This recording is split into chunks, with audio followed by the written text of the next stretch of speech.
الرحمن الرحیم۔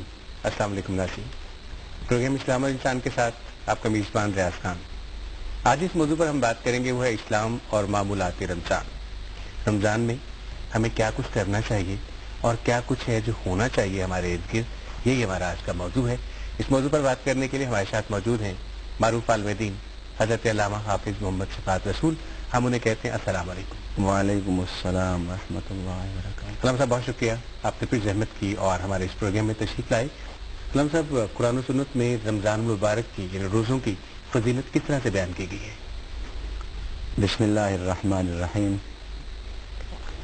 شہر رمضان الذی انزل فیہ القرآن ھدی للناس وبینات من الھدی والفرقان، صدق اللہ العظیم۔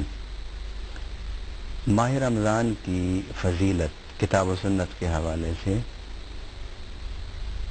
یہ ہے کہ ماہ رمضان وہ ماہ مقدس ہے کہ جس میں اللہ رب العالمین نے اپنی آخری کتاب قرآن مجید کے نزول کا آغاز فرمایا۔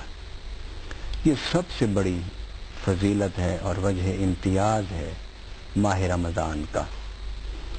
اور دوسری فضیلت اس کی یہ ہے کہ رب العالمین نے اس ماہ میں روزے کی عبادت مسلمانوں پر فرض کی، یعنی رہنمائی رب العالمین نے جو ہمیں عطا فرمائی قرآن پاک کی صورت میں، وحی کی صورت میں، اس کا آغاز بھی ماہ رمضان میں ہوا۔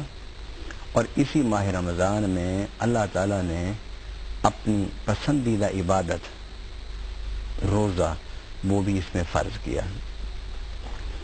اب آپ لفظ رمضان پر اگر آپ غور فرمائیں تو اس لفظ رمضان سے خود ماہ رمضان کی فضیلت مترشح ہوتی ہے۔ مثلا رمضان کا پہلا معنی یہ ہے کہ گرمی اور تپش۔ اب یہ اس ماہ رمضان کے اگر آپ معنی کو سامنے رکھیں تو اس کے حوالے سے اہل علم نے لکھا کہ جس طرح سورج کی تپش، گرمی زمین کو صاف کر دیتی ہے غلاظت سے اور زمین کو صاف کر دیتی ہے نجس سے، اسی طرح جو شخص ماہ رمضان کے روزے رکھے اور ماہ رمضان میں کثرت تلاوت کلام پاک کرے، ماہ رمضان سے جب وہ فارغ ہوگا تو نبی پاک صلی اللہ علیہ وسلم فرماتے ہیں کہ وہ عید والے دن ایسے ہو جاتا ہے کہ جس طرح آج ماں کے پیٹ سے باہر آیا ہو۔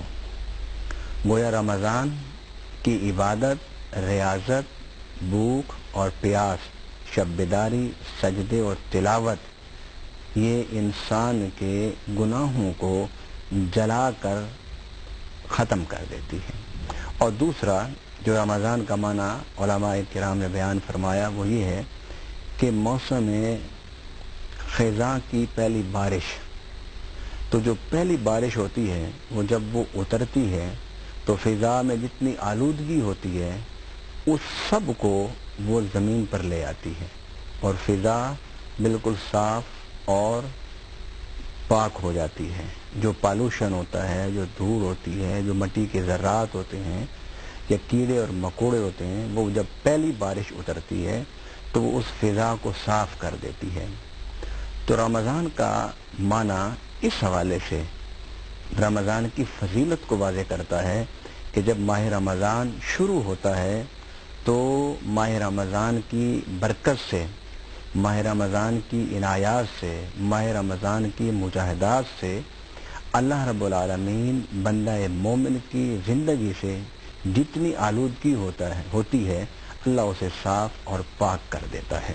گویا ماہ رمضان کی فضیلت بندے کی نسبت سے یہ ہے کہ بندہ اس کی محنتوں اور مجاہدوں کے بعد گناہ اس کے ختم ہو جاتے ہیں اور اس کی زندگی میں اللہ کی رحمت کی برسات، بارشیں شروع ہو جاتی ہیں۔